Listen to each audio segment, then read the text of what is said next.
Assalamualaikum warahmatullahi wabarakatuh.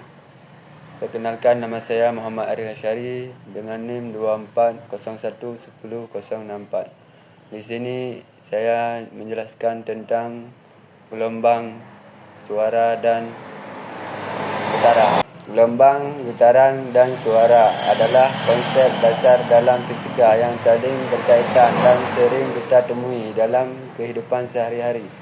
Berikut penjelasan masing-masing. Getaran adalah gerakan bolak-balik benda di sekitar titik keseimbangan. Contohnya, 1.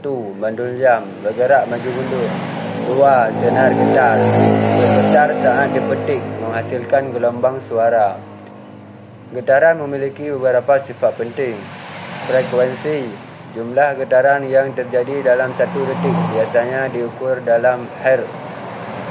Amplitudo, besarnya simpangan getaran dari posisi keseimbangan yang menentukan intensitas atau kekuatan getaran. Gelombang adalah proses perpindahan energi melalui medium tanpa memindahkan materi secara permanen. Gelombang dibagi menjadi dua jenis. 1. Gelombang mekanik, memerlukan medium untuk merambat seperti gelombang air atau gelombang suara. Contohnya, gelombang di tali, gelombang yang dihasilkan oleh getaran pada permukaan air. 2. Gelombang elektromagnetik, tidak memerlukan medium untuk merambat seperti cahaya, gelombang radio dan sinar X. Gelombang juga memiliki sifat. 1. Panjang gelombang, jarak antara dua puncak gelombang. 2. Frekuensi, jumlah gelombang yang melewati titik tertentu dalam satu titik. 3. Amplitudo, tinggi rendahnya gelombang menentukan energi gelombang. 3. Suara adalah gelombang mekanik longitudinal yang dihasilkan oleh getaran dan merambat melalui medium seperti udara, air atau benda padat. Beberapa sifat suara meliputi. 1. Frekuensi, menentukan nada suara atau tinggi atau rendahnya.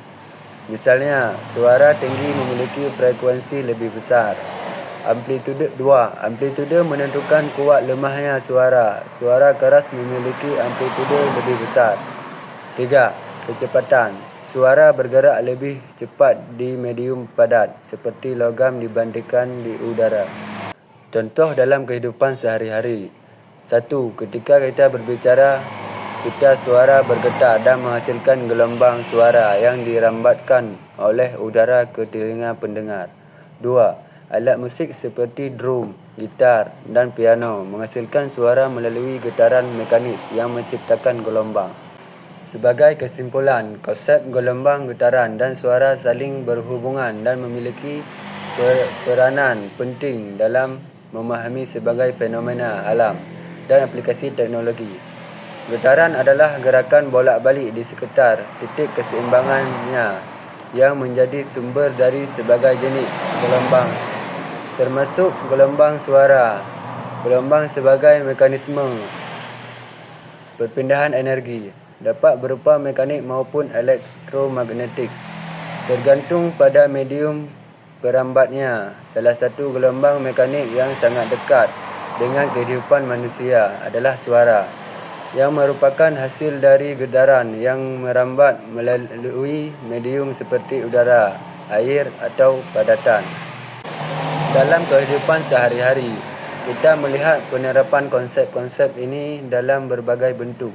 Contoh sederhana adalah bagaimana alat musik menghasilkan suara melalui getaran dan bagaimana suara tersebut sampai ke telinga kita sebagai gelombang suara. Dalam teknologi moden, pemahaman tentang gelombang dan suara digunakan untuk mengembangkan alat seperti sonar, mikrofon, speaker, hingga teknologi komunikasi seperti telepon dan radio. Pemahaman yang lebih mendalam tentang sifat-sifat getaran dan gelombang seperti frekuensi, amplitudo dan panjang gelombang tidak hanya membantu dalam memahami fenomena alam, tetapi juga memberikan dasar untuk kemajuan teknologi Misalnya dalam bidang medis, teknologi ultrasound memanfaatkan gelombang suara untuk keperluan diagnostik di bidang industri. Kontrol kualitas dan pengukuran sering menggunakan gelombang mekanik. Singkatnya, gelombang getaran dan suara adalah fondasi penting dalam ilmu fisika yang mempengaruhi berbagai aspek kehidupan manusia dan teknologi, komunikasi, hingga pemahaman dasar tentang bagaimana energi berpindah. Dengan memahami konsep-konsep ini, kita dapat lebih bijak dalam memanfaatkan dan mengembangkan teknologi yang mendukung kehidupan sehari-hari serta menjaga keseimbangan dengan alam. Sekian dari saya. Lebih dan kurang mohon maaf. Wassalamualaikum warahmatullahi wabarakatuh.